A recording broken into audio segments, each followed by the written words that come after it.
was subverted, debate and news analysis. I have been observing the Wall Street protests for quite some time. In fact, I've been tracking the internet promotion of these protests before they actually began. And I did a series of blog blasts, Paul McGuire Intelligence e-blasts, which you can subscribe to for free at paulmcguire.org. And I wrote a number of articles, and we sent up a number of Paul McGuire TV YouTubes on the subject before it happened. Well, there are large protests in Manhattan outside of Wall Street. Those protests have spread across the nation. Now, the interesting development, because I was observing the anonymous campaign, and that's a very, very, very sophisticated internet campaign, which they call themselves anonymous. And then I observed the actual demonstrations, and I noticed that what appeared to be the original intent of the demonstrations was subverted. So instead of it being demonstrations against the Federal Reserve System and related international banking entities and the Council on Foreign Relations and so on, it suddenly became, through deliberate, strategic, organized efforts by very powerful groups, the elite, and we know who their names are, it became anti-bank demonstrations. It became pro-Obama demonstrations. And with the influx of the massive power of the unions, the nature and the content and the message of these demonstrations has been transformed. Instead of being a populist message or a libertarian message or a conservative message or even a constitutional message, it has been subtly transformed into a leftist socialist message. Now,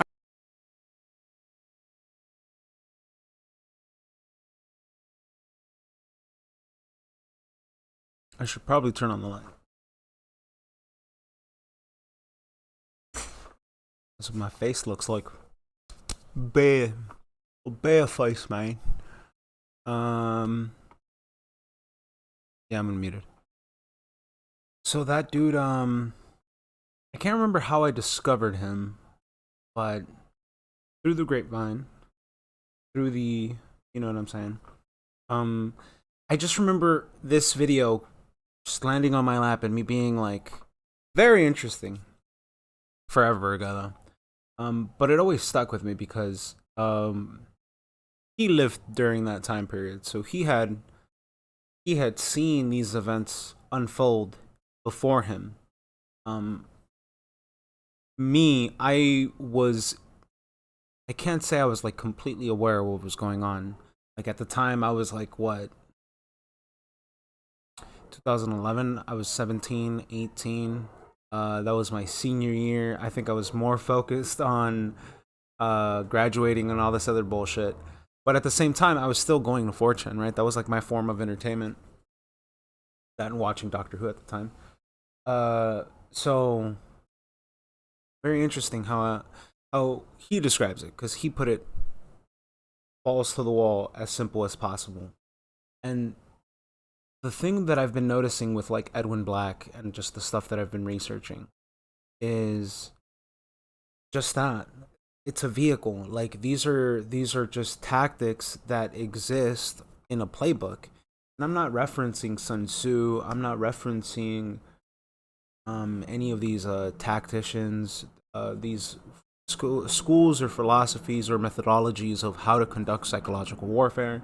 I'm not pointing at any one individual thing, because it gets too specific. I'm just looking at a trend. I'm just looking at what were the overall underpinnings of the beginning of the situation, what occurred, and where did it end? Where can I see observable parts in history where I can repeat the same pattern? And you know, me being Latino and me, like, I think one of the most important things that gave me insight on Latin American history was actually living in Mexico and learning the history that they learned. Only to later find out when I grew up that the entire way that the Mexican education system was uh, manufactured, or the way that it was designed, was largely dictated by Americans. Like, it was the American government that told the Mexican government, you got to teach your school like this. Like, you gotta organize your schooling structure like this, and it has to be like this. Like, that was Jose Vasconcelos was the Secretary of Education at the time. Basically, me just looking into this shit, you to learn, piece together things. Jose Vasconcelos was someone very interesting. Um, he's the guy who invented murals, like political murals.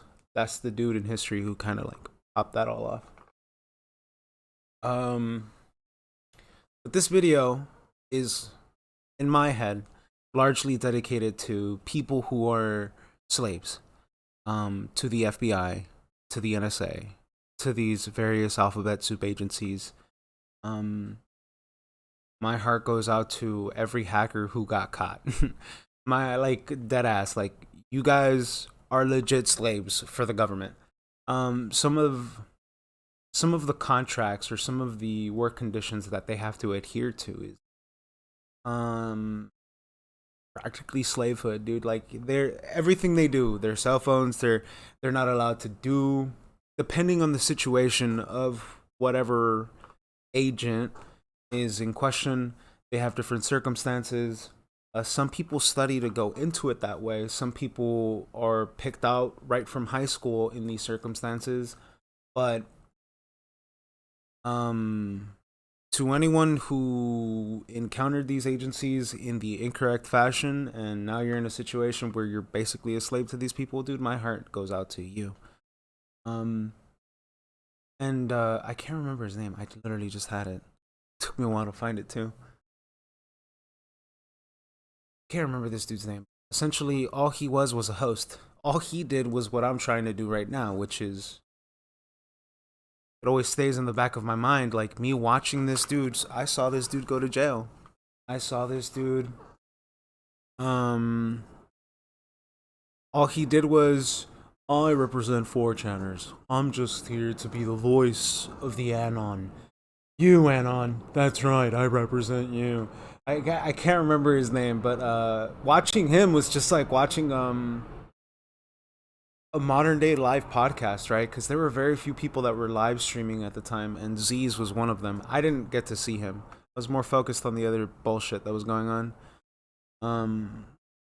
So it was very interesting to see the very beginnings of live streaming and the internet culture from an initial standpoint. I didn't piece it all together until like later. It's just, these were things that I saw because either my cousins were into it, or either I got exposed to it one way or another. And cuz me and 4chan, it was video games. That was my thing, right? Like, just kind of playing MapleStory, playing with groups of people that we were just kind of like grief people with the vacuum hack. And the people that I was hanging out with were people that were associated with these other avenues. So I can't say I have any direct knowledge. But to see people just disappear, that was just something that I never thought I would see firsthand. Where I would know people, I would see them every day, and then all of a sudden they're no longer online. You know what I mean? There could be a rational explanation, but knowing what they were doing, and knowing that they were getting paid for like creating hacks for people during the early days, right? Like, I was playing MapleStory. Like, their whole thing was duplicating items on MapleStory. There was a hack where, like, if you would fuck with your modem at the correct time of a trade on MapleStory, you could duplicate items. But they figured out that it works best when you use software to kind of interrupt the packets. Either way. Interesting stuff. Like, these were just things that were told to me. I don't understand it from a fundamental level, but just things, things you hear. Yeah, but shout out to every hacker who is literally in some form, one way or another, still in their initial contract of bondage, whatever word. Now it's probably not like that. Now it's probably more streamlined because you have capture the flag events, you have hackathons, like you have avenues where hackers are allowed to express themselves to certain degrees. But that's the nice surface level veneer. Like, oh my god, it's so nice and whatever. Like, it's pretty on the surface, very pretty on the surface. But if you just so remember anything from like 2000, it got really contentious. Julian Assange was their biggest worry, and by they I mean special interest groups, people who were getting their emails leaked out, people who not people but companies who had a stake in making sure that certain company documents didn't come out, email chains. Like I still remember reading like email chains from I can't remember what, but they were calling a sheeple. Like that was just something I read over and over in this long chain, in this email chain, and just being like, is that what they refer to us as? And then reading the emails of Hillary Clinton referring to certain ethnic groups in, like, these were email chains. Like, you could not. So basically, in AP English, there was a computer in the back where Mr. Bradley just allowed fucking me and the homie to just. I can't say his name because now he's in the Navy, right? Funny enough. But we just used that. Dave, I was just the tag along. Me just watching this nigga do this stuff. Where he was just like, yo, check this out. Like, this is WikiLeaks and da-da-da. Look, let me show you. And it was through him that I discovered all of these email chain stuff. So, and we saw it from a perspective before the John Podesta stuff, before the Pizzagate stuff, before any of this other shit. Before any of that was a thing. Like, I was already on there because we were more, it was like high school. We were more into like, what was it? Like the cartel beheading stuff, but what was the name of the website? Like it was some gore website. Was not, it was before World Star, it was before that. It was either way, there was a lot of weird, exposed to the internet from a very early age. Does wonders to the brain. But back to it, like, to me, I'm astonished that I came out of that pipeline and just ended up normal somewhat. No, not really, but I like, I'm a real boy. But where was it? WikiLeaks, reading those email chains, like just seeing how they refer to us. I remember just having like so much rage because I understood. I don't know where this comes from, but this might be just because I've seen one of my sisters do this often enough where, like, it's kind of sad that I have a Karen as a sister, but she is the kind of person that will yell at an employee. And I've seen it twice as a kid. And I just remember looking at her like, how could you treat somebody? How could you treat somebody like that? How could you, as a person, right? How can you as a person not see that other person as a person? Like, that shit kills. And that really stuck with me. Like, to this day, it's still kind of like, whoa. The sympathize factor. But this was supposed to go tie back into hackers. Where did I get here? Oh no. No one's on the freaked out every time I see a little number 1 right there. But yeah, I don't know what looking at the surface stuff, knowing that there's people in the background, like if you saw this unfold from like that point in time, which was like 2009, 2010, here was an AP English. Hi, Mr. Bradley. Hopefully you never see this. Because I remember he was the first teacher, like, he was like, why do you have to write like this? Like, don't get me wrong, like, this writing style is really nice. But why can't you just write what you just told me with your words. And it dawned on me. Wait, I could do that? It's okay for me to do that? Um that moment really stuck out of me in time because it always reminded me like, wow, like even when I thought I wasn't living within the confinements of a frame of reference, there was some sort of frame of reference that my mind was encapsulated in, and I couldn't. Everybody has that, I'd imagine, but still, really weird. Don't break the fourth wall, man. I really do wonder, like, what happened to all of those hackers? What happened to Hector? What happened to Sabo? You don't know who he was. He was just basically, he was the one that was targeted, inside of LulzSec. They used the sisters as leverage. They were like, "Hey, it'd be a real big shame if you went to prison and your two little sisters didn't have anybody to take care of them." And they threatened him for it. And what he did was basically be the inside man to instigate. Um, Essentially, what allowed for the door busting to occur, like in order for there to be avenues of official law enforcement in order to act, right? In order for them to apply the law, they needed a form of an excuse in order to bust down not just Occupy Wall Street, but Julian Assange and all these other events. And they were kind of used as a whole in order to put it under the veil of violence and da da da da da. It was all to push a narrative. The person who led the bill, I think, was Dianne Feinstein, like 2014. And like Edward Snowden kind of paid lip service to it too in his TED talk. He's like, Dianne Feinstein's truly leading the way. Dianne Feinstein, you mean the lady that had a fucking Chinese spy for over 20 years? Rage Against the Machine. Either way, I'm about to yell. Okay.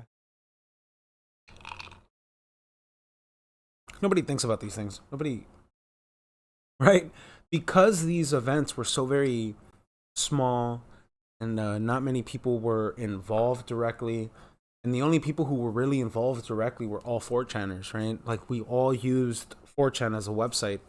And it was around that time that I think was the first time that 4chan overall was handed off from Moo to somebody else. And from that point on, we can assume that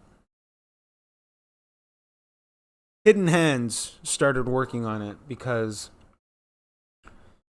you know, the power, the not just the power, but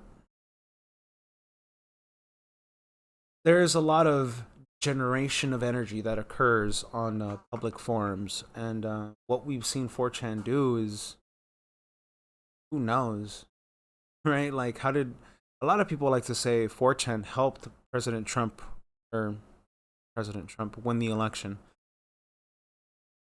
PTG still exists. That's why I still call them President Trump, because I visit PTG all the time. A PTG is President Trump General in politics. It's just the general. Like, it's already been 2 years, and people still maintain and keep up a whole fucking a thread dedicated to President Trump. To them, in their head, they, you know what I mean? It gets into the woo-woo of what you believe about voters, this, that, the election being overturned or not. But I don't know. That whole form of discussion, I think, lies in: do you want to play the game? Do you want to play the game of politics? Because the only people who really know are the people who are inside of these circles making these decisions. And it goes back to the hacker thing, where if you weren't there to fully see how Scientology and Julian Assange, if you don't see the connecting thread there, it was 4chan. A lot of this dumb bullshit that, like, a lot of these what was it called? Gaining traction on 4chan. Like, it's not easy. People think, oh, you could just make me viral, right? Like, it's not how it works. Like, there needs to be a bit of meme magic in it, and I think like the real earliest, like most beautiful forms of meme magic, at least I ever saw, were the connecting thread was all 4chan, right? Like it started in Scientology and it eventually led to driving what's that actor's name insane? Shia LaBeouf, right? Like there's a Twitch streamer girl who literally was there at that time, like, and I think she read in front of the camera, like she just read in front of the camera. Either way, like, and this was all because of 4chan. And you know, if you just Google 4chan, who is 4chan? A dangerous online group of individuals, right? Don't ever go there anymore. As of right now, no one should ever go there anymore. The magical times are over. Now it's all just a bunch of social Marxist propaganda. And quite literally, I kind of saw a clip of somebody looking at Charlie, and he was just like, "Oh man," and like it was just some college kid replying to him saying like, "Oh, you're just repeating that because that's an actual Nazi propaganda slogan calling this social Marxism," and I was like, "Whoa, was that a slogan that the Nazis had?" So that's very interesting because both of those movements were funded by the same people, and like in reality, it was just ideology. Like it was just the vehicle used to infiltrate the minds of people, as is environmentalism in the minds of current day. It's just used as lip service to infiltrate minds of people. I don't know. I just get really sad when I think about all of the hackers that like ran away. I remember meeting throughout my life various other people who remember those events, and all of them lived in fear of because one way or another we all saw people just disappear. And you know, if that was like 2010, it was around 2012, right? Because I remember having an Xbox and me looking at documentaries of Alex Jones on the Xbox where describing FEMA camps, describing that there are already these locations where there are individuals that look like they're inmates, and it looks like they're being held captive. But what was very peculiar about these situations was it wasn't just one person, and it wasn't just males or females. Like you would see families inside of these locations, and it's like, who knows? I just think what happened to everybody. Safety dance. Know you're out there, safety dance. I'll find you one more time. Shout out to him because he used to tell me that he used to hang out in East Line. But yeah, I think I'll cut it there. 23 minutes in. Yeah, my name's Ramirez. This is what my face looks like shaved. Why I did this, I don't know. Yeah. Nice.